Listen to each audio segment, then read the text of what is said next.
Hi అండి, నేను మీ విజయ. ఈరోజు వచ్చేసి ఇన్స్టెంట్గా చేసుకుని ఒక టిఫిన్ ఐటెంతో వచ్చేసాను. అదేంటంటే అటుకులతో పొంగడాలన్నమాట.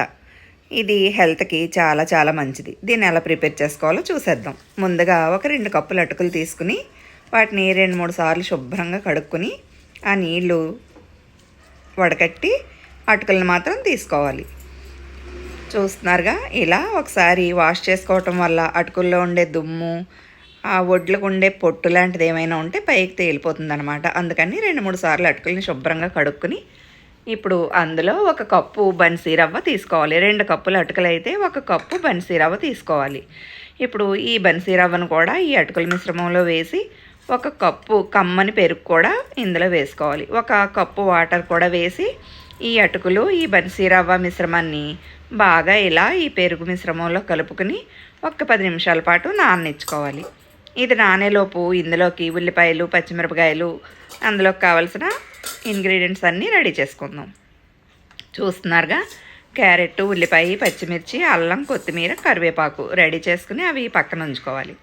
ఇప్పుడు ఈ నానబెట్టుకున్న ఈ అటుకుల మిశ్రమాన్ని మిక్సీ జార్లో వేసుకుని మెత్తగా దోసపిండి బ్యాటర్ మాదిరిగా రుబ్బుకోవాలి. చూస్తున్నారుగా, ముందు ఇలా గట్టిగా రుబ్బుకుని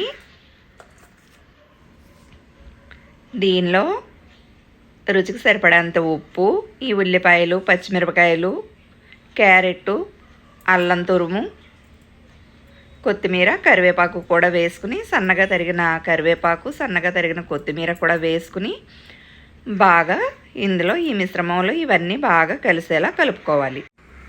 చూస్తున్నారుగా, కరివేపాకు, కొత్తిమీర కూడా ఇందులో వేసుకుని ఈ మిశ్రమాన్ని బాగా ఇందులో 1 స్పూన్ జీలకర్ర కూడా వేసుకుని, ఈ జీలకర్ర వేసుకోవడం వల్ల డైజెషన్ ప్రాబ్లం లేకుండా ఉంటుంది. అందువల్ల 1 స్పూన్ జీలకర్ర కూడా వేసుకుని చూస్తున్నారుగా, ఇలా పిండి ముద్దని రెడీ చేసుకోవాలి. ఇప్పుడు బాండీ పెట్టి ఇందులో 1 స్పూన్ ఆయిల్ వేసి 1 స్పూన్ ఆవాలు, 1 స్పూన్ జీలకర్ర, కొద్దిగా చిల్లీ ఫ్లేక్స్ కూడా వేసుకుని ఇందులో వేసుకుని ఇలా కలుపుకోవాలి. ఇలా కలుపుకోవడం వల్ల మధ్య మధ్యలో చిల్లీ ఫ్లేక్స్ తగులుతూ టేస్టీగా ఉంటుంది. ఇప్పుడు ఇవి కరకరలాడుతూ రావడం కోసం 1 స్పూను వరిపిండి, 1/2 స్పూన్ వంట సోడా కూడా వేసుకుని కలుపుకోవాలి. వంట సోడా వేయడం వల్ల ఫ్లఫీగా వచ్చి టేస్టీగా ఉంటాయన్నమాట. చూస్తున్నారుగా, ఇప్పుడు ఇలా గుంత పొంగనాల పెనం పెట్టుకుని అందులో నెయ్యిని కానీ నూనెని కానీ గ్రీజ్ చేసుకుని ఇలా గుంత పొంగనాలు వేసుకుని పొంగనాలు వేసేటప్పుడు స్టవ్ హైలో పెట్టి తర్వాత మీడియం ఫ్లేమ్లోకి మార్చుకుంటే ఇవి బాగా కుక్ అవుతాయి అన్నమాట. పెనం బాగా వేడెక్కిన తర్వాత పొంగనాలు వేసి మీడియం ఫ్లేమ్లోకి మార్చుకుంటే ఇవి బాగా ఇలా మంచి కలర్లో కుక్ అవుతాయి. ఇప్పుడు వీటిని డిష్ అవుట్ చేసుకుని పల్లీ చట్నీ కానీ పుట్నాల చట్నీ కానీ వేసుకుని తింటే సూపర్గా ఉంటాయి. ఇన్స్టెంట్గా ఎప్పుడైనా ఏ పిండ్లు లేనప్పుడు అలాంటప్పుడు వీటిని ఇలా ప్రిపేర్ చేసుకోవచ్చు. ఇవి 10 నిమిషాల్లో రెడీ అయిపోతాయి అన్నమాట. ఈ అటుకులు హై కాల్షియం, ఐరన్ రిచ్, అందువల్ల పిల్లలకి ఆరోగ్యానికి కూడా చాలా చాలా మంచిది. అందువల్ల ఇలా అప్పుడప్పుడు అటుకులతో కూడా టిఫిన్ని ప్రిపేర్ చేసుకుంటే హెల్త్కి ఎంతో మంచిది. కాబట్టి దీన్ని ఇలా ప్రిపేర్ చేసుకుని టేస్ట్ చేసి మీకు ఎలా వచ్చిందో కామెంట్ బాక్స్లో కామెంట్ చేస్తారని ఆశిస్తున్నాను.